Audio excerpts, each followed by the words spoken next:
Year-long Bible reading, Day 81, 1 Samuel, chapter 1 through chapter 3. Chapter 1.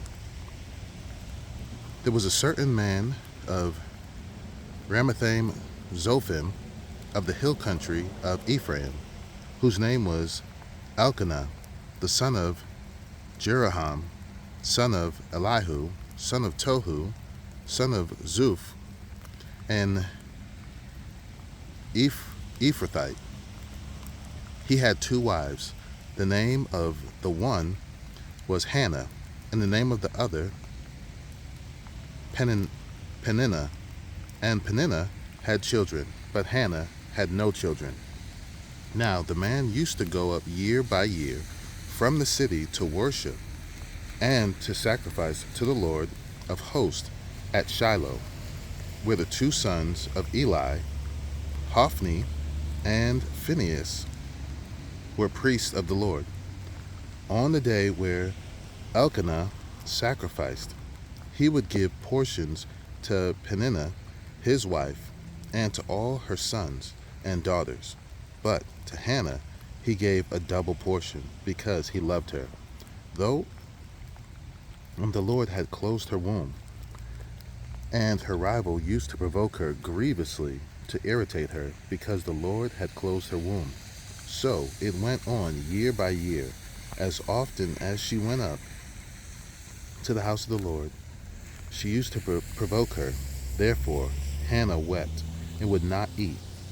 And Elkanah, her husband, said to her, Hannah, why do you weep? And why do you not eat? And why is your heart sad? Am I not more than 10 sons? After they had eaten and drunk in Shiloh, Hannah rose. Now Eli, the priest, was sitting on the seat beside the doorpost of the temple of the Lord.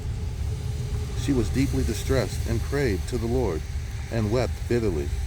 And she vowed a vow and said, O Lord of hosts, if you will indeed look on my affliction, on the affliction of your servant, and remember me, and not forget your servant, but will give to your servant a son, then I will give him to the Lord all the days of his life, and no razor shall touch his head. As she continued praying before the Lord, Eli observed her mouth. Hannah was speaking in her heart, only her lips moved, and her voice was not heard. Therefore Eli took her to be a drunken woman, and Eli said to her, How long will you go on being drunk? Put away your wine from you.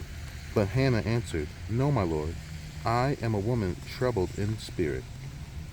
I have drunk neither wine nor strong drink, but I have been pouring out my soul before the Lord. Do not regard your servant as a worthless woman, for all along I have been speaking out of my great anxiety and vexation. Then Eli answered, Go in peace, and the God of Israel grant your petition that you have made to him. And she said, Let your servant find favor in your eyes. Then the woman went her way and ate, and her face was no longer sad. They rose early in the morning and worshiped before the Lord. Then they went back to their house at Ramah. And Elkanah knew Hannah his wife, and the Lord remembered her. And in due time Hannah conceived and bore a son, and she called his name Samuel. For she said, I have asked for him from the Lord. The man Elkanah and all his house went up to offer to the Lord a yearly sacrifice and to pay his vow. But Hannah did not go up, for she said to her husband, As soon as the child is weaned, I will bring him, so that he may appear in the presence of the Lord and dwell there forever. Elkanah, her husband, said to her, Do what seems best to you. Wait until you have weaned him. Only may the Lord establish his word. So the woman remained and nursed her son until she weaned him. And when she had weaned him, she took him up with her along with a 3-year-old bull, an ephah of flour, and a skin of wine. And she brought him to the house of the Lord at Shiloh.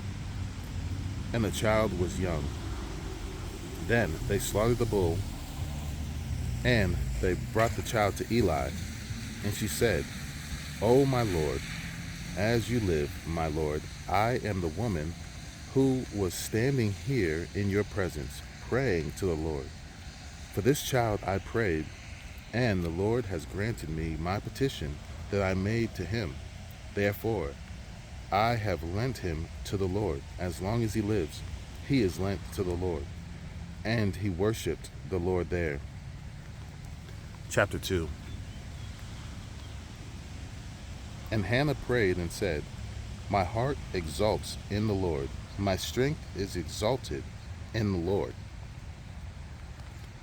My mouth declares, my mouth derides my enemies because I rejoice in your salvation. There is none holy like the Lord. There is none beside you. There is no rock like our God. Talk no more so very proudly. Let no arrogance come from your mouth. For the Lord is a God of knowledge, and by him actions are weighed. The bows of the mighty are broken, but the feeble bind on strength. Those who were full have hired themselves out for bread, but those who were hungry have ceased to hunger. The barren has borne 7, but she who has many children is forlorn. The Lord kills the Lord kills and brings to life. He brings down to Sheol and raises up.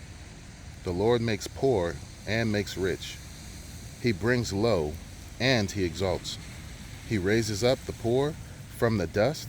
He lifts the needy from the ash heap, to make them sit with princes and inherit a seat of honor. For the pillars of the earth are the Lord's, and on them he has set the world. He will guard the feet of his faithful ones, but the wicked shall be cut off in darkness. For not by might shall a man prevail. The adversaries of the Lord shall be broken to pieces. Against them he will thunder in heaven. The Lord will judge the ends of the earth. He will give strength to his king and exalt the power of his anointed. Then Elkanah went home to Ramah, and the boy ministered to the Lord in the presence of Eli the priest. Now the sons of Eli were worthless men. They did not know the Lord. The custom of the priest with the people was that when any man offered sacrifice, the priest's servant would come while the meat was boiling with the three-pronged fork, in his hand, and he would thrust it into the pan or kettle or cauldron or pot. All that the fork brought up, the priest would take for himself. That is what they did at Shiloh to all the Israelites who burned. The priest's servants would come and say to the man who was sacrificing, "Give meat for the priest to roast, for he will not accept boiled meat from you, but only raw." And if the man said to him, "Let them burn the fat first, and then take as much as you wish," he would say, "No, you must give it now, and if not, I will take it by force." Thus, the sin of the young men was very great in the sight of the Lord, for the men treated the offering of the Lord with contempt. Samuel was ministering before the Lord, a boy clothed with a linen ephod, and his mother used to make for him a little robe and take it to him each year when she went up with her husband to offer the yearly sacrifice. Then Eli would bless Elkanah and his wife and say, "May the Lord give you children by this woman, for the petition she asked of the Lord." So then they would return to their home. Indeed, the Lord visited Hannah, and she conceived and bore 3 sons and 2 daughters. And the young man Samuel grew in the presence of the Lord. Now Eli was very old, and he kept hearing all that his sons were doing to all Israel, and how they lay with the women who were serving at the entrance to the tent of meeting. And he said to them, Why do you do such things? For I hear of your evil dealings from all the people. No, my sons, it is no good report that I hear the people of the Lord spreading abroad. If someone sins against a man, God will mediate for him. But if someone sins against the Lord, who can intercede for him? But they would not listen to the voice of their father, for it was the will of the Lord to put them to death. Now the young man Samuel continued to grow, both in stature and in favor with the Lord, and also with man. And there came a man of God to Eli, and said to him, Thus the Lord has said, Did I indeed reveal myself to the house of your father when they were in Egypt, subject to the house of Pharaoh? Did I choose him out of all the tribes of Israel to be my priest, to go up to my altar, to burn incense, to wear an ephod before me? I gave to the house of your father all my offering by fire from the people of Israel. Why then do you scorn my sacrifices and my offerings that I commanded, and honor your sons above me by fattening yourselves on the choicest parts of every offering of my people Israel? Therefore the Lord, the God of Israel, declares, I promised that your house and the house of your father should go in and out before me forever. But now the Lord declares, Far be it from me. For those who honor me, I will honor, and those who despise me shall be lightly esteemed. Behold, the days are coming when I will cut off your strength and the strength of your father's house, so that there will not be an old man in your house. Then, in distress, you will look with envious eye on all the prosperity that shall be bestowed on Israel, and there shall not be an old man in your house forever. The only one of you whom I shall not cut off from my altar shall be spared to weep his eyes out, to grieve his heart, and all the descendants of your house shall die by the sword of men. And this that shall come upon your 2 sons, Hophni and Phinehas, shall be the sign to you. Both of them shall die on the same day. And I will raise up for myself a faithful priest, who shall do according to what is in my heart and in my mind. And I will build him a sure house, and he shall go in and out before my anointed forever. And everyone who is left in your house shall come to implore him for a piece of silver or a loaf of bread, and shall say, Please put me in one of the priest's places, that I may eat a morsel of bread. Chapter 3. Now the young man Samuel was ministering to the Lord under Eli, and the word of the Lord was rare in those days. There was no frequent vision. At that time Eli, whose eyesight had begun to grow dim, so that he could not see, was laying down in his own place. The lamp of God had not yet gone out, and Samuel was laying down in the temple of the Lord, where the ark of God was.